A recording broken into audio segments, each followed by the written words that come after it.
2021 is shaping up to be a huge year for hip-hop, and it's only getting bigger because we're expecting drops from Travis Scott with Utopia, Drake with Certified Lover Boy, and Kanye West with Donda. And this is massive because they've all led different generations. If you look at how Kanye West dominated the 2000s, how Drake dominated the 2010s, and how Travis Scott is poised to dominate the 2020s. There's a lot of questions coming up about who will have the better album this year. And guys, let us know your answers to that question in the comments below because it's always fun interacting with you. Absolutely. And it's a crazy time to be a hip-hop fan for all the new crazy material we'll be getting. We already got 2 massive rollouts with Tyler, the Creator's Call Me If You Get Lost. We got J. Cole's The Off Season, but now the big dogs are starting to drop and they're coming off of big releases. But guys, if you want this type of material on audio-only podcasts, we post our stuff on Apple Podcasts, Spotify, Google Play. So all of those links are available in the description to this video. And not only that, guys, please subscribe because we will be taking you through all of these rollouts as they drop throughout the year. So right off the bat, dude, I'm going to have to ask you, who will have the best drop in 2021 out of these 3 artists? This is such a tough question to answer. I mean, the only real piece of music that we've gotten, I would say, is from Kanye West because he did the listening events. And there's a lot of highlights from that event, from both events. But my answer is leaning towards Drake with Certified Lover Boy. And there's a couple of reasons why. The main one being that I think that Drake as a rapper and a lyricist has only evolved over the years. And we've seen this year on features from Seeing Green and BB King Freestyle that his pen game is being taken up a notch. And I mean, mix that in with the fact that last year he dropped Dark Lane demo tapes, which was kind of this playlist of a bunch of Lucy's and songs that he thought weren't great enough for Certified Lover Boy.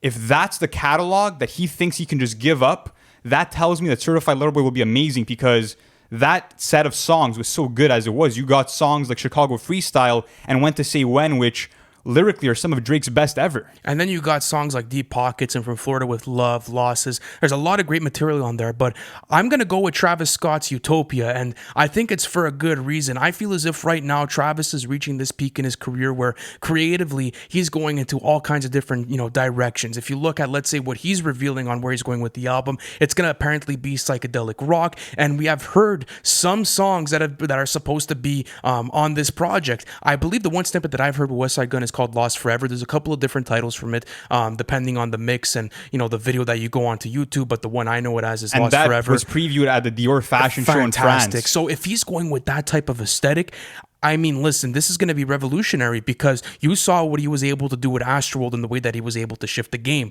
Now you look at how the industry needs this refreshing material and needs to go into a different direction. Psychedelic rock is a great place to dip your feet in because think about all the types of different artists you're going to be able to collaborate with. Think about all the types of underground artists that would sound great on that track list. Not only that, but if you look at the track record of Travis Scott's albums, he puts together the best feature lists in the game, just as Kanye used to do with old albums. I feel as if... Well, mind you, look at the feature list for Donda now. But the thing is that when I was going through that listening party, it kind of took away from it because, example, on songs like Hurricane, I feel as if it was a song featuring Kanye. It wasn't a song featuring The Weeknd or Lil Baby. I agree with that. It takes away a bit from it. And not only that, but there's over like 25 collaborators on this. I think the exact number is 29. So it gets a bit excessive. Once you get to the 10 to 11 feature mark, I believe that's perfect. And based off Astroworld, I think it could only go up from here, but I got to agree with you too. CLB is making a strong fucking case. But I believe Drake's feature run has been fantastic lately. To speak on Utopia, I feel like the main narrative is, could Travis Scott do it again? Because he's shaped up to have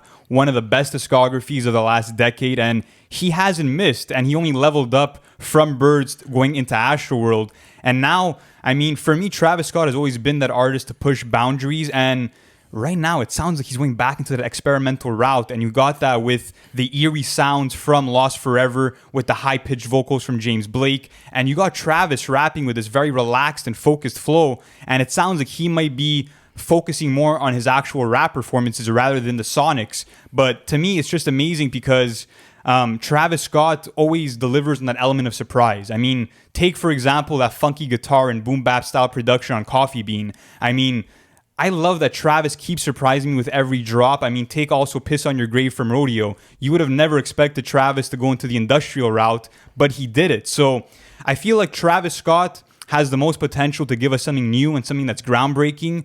But in terms of the better overall album, I'm still leaning towards Drake Certified Lover Boy. And the fact is that I mean, Drake can go into so many different pockets, and he hasn't missed. And like I said earlier, his pen game has only gone up from here, and I think that it will continue to do so. I mean, if you look at, for example, a song like Omerta, which came out, like in 2018?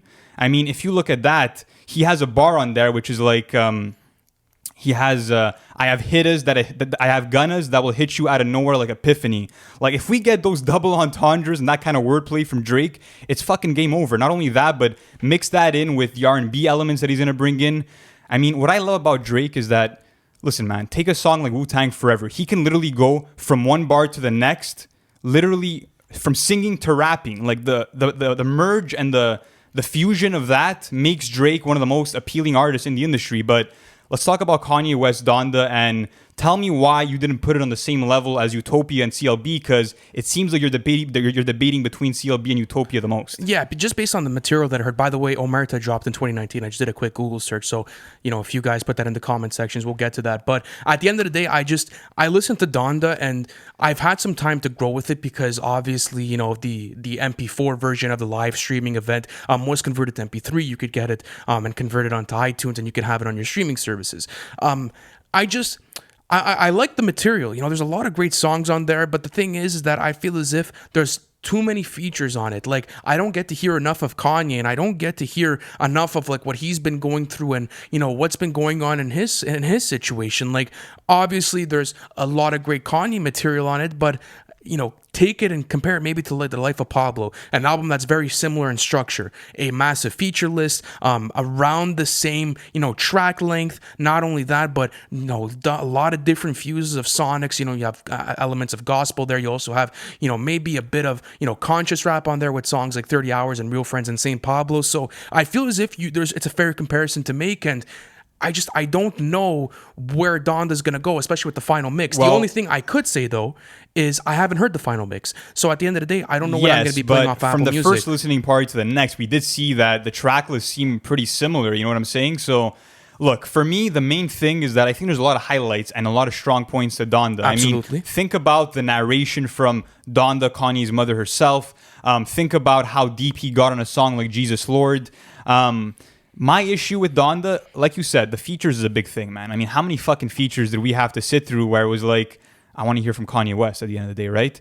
But the main thing for me is that I love Kanye West because he reinvents himself with every single album, but I'm not sure if he's doing that here.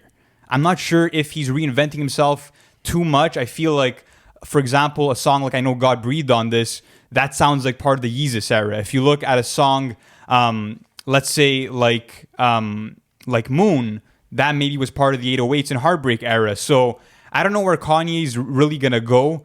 But what's cool is that competition is in the air between Drake and Kanye. I think that a lot of people are excited about that. And do you think that's going to play into the actual album narratives? I do, but there's also a good album narrative with Donda, and it's all of these features are talking about super heartfelt messages. Which is groundbreaking, yeah, absolutely, right? Because we're talking to Coleman about this. He's a producer friend of ours, and he was talking about this, and it's a super interesting point. He said, a lot of people on this album that have never really touched this sort of subject matter, example, maybe like Jay-Z or even, let's say, like Jadakiss, like, they're talking about God. Yeah, like the whole content is God. And that's the thing is like it kind of plays into that overall effect of like this album will be for life, like Kanye said, like this will be not album of the year, it'll be album for life. So I don't know where it's going creatively because obviously there's going to be cuts from the album that we've heard from the listening party. But going on to CLB, it's very interesting because I feel as if Drake's in a position right now where his pen game is maturing, and Coleman again made this crazy point where he was saying if you listen to everything he's releasing, the material keeps getting mature, and you could see how he's really concentrating on his own writing. Take example Lemon Pepper Freestyle. I haven't gotten a single like that from Drake in such a long time, and we all know what the Scary Hours EP does. It's the second installment of it. We know what happens with the first one. He ended up dropping Scorpion after it, and it was kind of like your introduction into Scorpion. But now I don't think those songs will make it onto Certified Lover Boy. I think maybe Lemon Pepper. Maybe Lemon Pepper. I don't know. It's all speculation at the end of the day. But if that's my introduction into Certified Lover Boy, that's going to be absolutely fantastic. But I mean, as fans, we're so I would say blessed to have gotten so much cool material and be a part of so many cool rollouts. So, comparing three of, let's say, our favorite artists, because I know how big of a fan you are of these three artists and how big of a fan I am of these three artists, how does it feel being a fan in this time where, you're getting all this new material? It's amazing because, I mean, look, in terms of Drake, it's like we know that he's going to sell massive records, but what territory is he going to conquer differently? Like musically and creatively, where does he want to go now? That's my question. For Travis Scott, it's more of like, can he do it again? Can he break boundaries once again and bring us into a different universe like he did with Astroworld? For Kanye West, it's kind of like, can he prove the doubters wrong? And, the people that are saying that his discography is taking kind of a downhill turn, can he kind of, push that back to a place where it's like, Kanye is dropping classics like he's always been. At the end of the day, I just feel like what makes Drake's project stand out maybe the most is the fact that we'll probably hear the most from Drake on that, while the other two albums might be a bit too feature heavy, which isn't a problem for Travis Scott. But with Kanye West, it might be just because they might overtake it. And I feel like a lot of the hype is coming from solely those features. But like you said, the fact that they're all talking about God, that's pretty interesting because that's never been really seen by some of these artists before. But final verdict, what's your pick, man? Like, is it Utopia or CLB? I said Utopia, and I'm going to stick with it. I think that, regardless of, Kanye, Drake, or Travis, all three of them will drop great albums. Great albums this year. It's no hate on anyone, and this is just for fair competition. But I think if I had to put a bet on 365, I would definitely go with Travis. I have this gut feeling that he's going to deliver crazy material, and I like the amount of people that are doubting him because a lot of people are saying, oh, he's not going to, pass Astroworld, oh, he's going to get stagnant. I don't know, baby. I don't think so. After those snippets I've heard, it's getting to sound pretty fucking unique. And he's been in this type of zone where he's actually starting to produce again. He's making his own beats. So I feel as if this could be a great fucking run for Travis Scott. Yeah. When it comes to CLB, I feel as if, as I said before, Drake's pen game is maturing as you see through, features on Seeing Green, BB King Freestyle, as you see through singles on, let's say, Wants and Needs, and even, Lemon Pepper Freestyle. When it comes to Kanye, he's going back to rap. You got an album like Jesus is King where the fans were like, listen, I like the gospel, but I want you to go back to the life of Pablo. I even want maybe an album similar to Ye. So I'm happy there regardless, but how about you? What's your final verdict? I mean, I think any of them could end up actually taking the cake. Like, I'm not sure about anyone, but I think that I'm most confident in Drake because another thing too is that after dropping Scorpion, he said he's never dropping a double album ever again. And that tells me that this track list will be very focused. And not only that, but I mean, if you think about it, Drake is only competing with himself, and the hunger that I'm hearing from him in these latest singles shows that he wants to outdo himself, and that speaks volumes to me. And not only that, but Travis Scott could come out of nowhere and really change the game up, so that's super interesting too.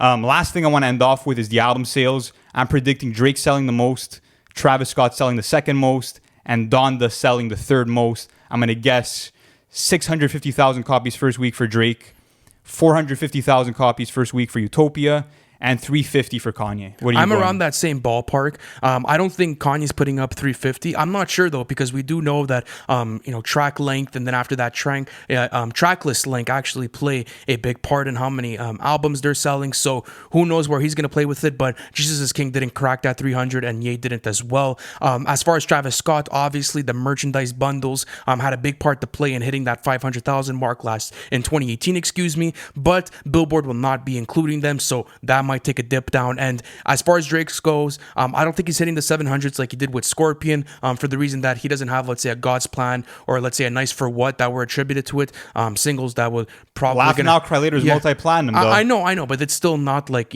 Drake's biggest hits are on that Scorpion I feel album. you. Like there's really, really commercial successful singles on that project. So who knows at this point, but I have that same order. I think Drake's going to sell the most, Travis second, and then Kanye third. But listen, guys, thank you so much for watching all this video with us. It's been awesome doing this type of content because speculation is always fun. It's entertaining for us. And again, subscribe if you have not already. We'll be taking you through all of these rollouts, guys. Thank you for watching, and we'll catch you on the next one. Thank you for watching the video. It's always a pleasure doing content for you guys. Listen, if you haven't already, subscribe to the channel because we're doing album reviews, and we actually have our series called Everything We Know, where we take you guys through the whole album rollout of the hottest releases of the year. Not only that, guys, but our Patreon plan is now live. You guys can access that in the bio. I appreciate you guys, and I'll see you on the next one.